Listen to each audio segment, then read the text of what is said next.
আসসালামু আলাইকুম রহমতুল্লাহ। এমন একটি আমল আছে যে আমলটা যদি আপনি করতে পারেন বা যে কেউই করতে পারে তাহলে দুনিয়াতে কমপক্ষে দুইটি উপকার পাবে, দুইটি ফায়দা হবে বান্দার। এর এক নম্বর ফায়দা হবে যে অহংকার, দাম্ভিকতা, বরত্ব, কঠোরতা এগুলো দূর হয়ে যাবে।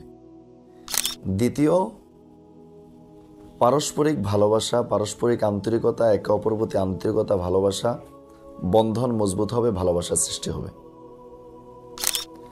আর সে আমলটা একেবারে সহজ। সে আমলটা হলো আগে ভাগে সালাম দেওয়া, মানুষকে সালাম প্রদান করা, সালাম দেওয়া।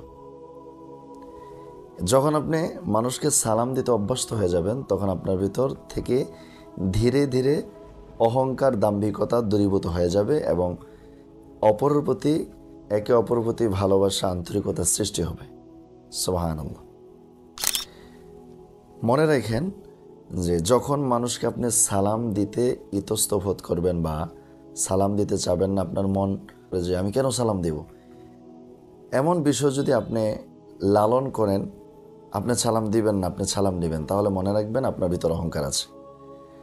আর এই অহংকার নিয়ে যারা চলে তারা জান্নাতে যাবে না। রাসূল বলছেন অহংকারীরা কখনো জান্নাতে যায় না, এদের জন্য জান্নাত হারাম, জান্নাত নিষিদ্ধ এদের জন্য। এই জন্য অহংকার দূরীভূত করতে চান তাহলে সালাম প্রদান করুন। একে অপরের প্রতি ভালোবাসা, আন্তরিকতা যদি সৃষ্টি করতে চান যে আপনার প্রতি আরেকজন আন্তরিকতা হোক, তাহলে আপনি বেশি বেশি সালাম দেন। এর মাধ্যমে আপনি তার প্রতি রহমত বর্ষণের দোয়া করলেন, সেও আপনার প্রতি সালাম উত্তর দেওয়ার মাধ্যমে রহমত বর্ষণের দোয়া করল।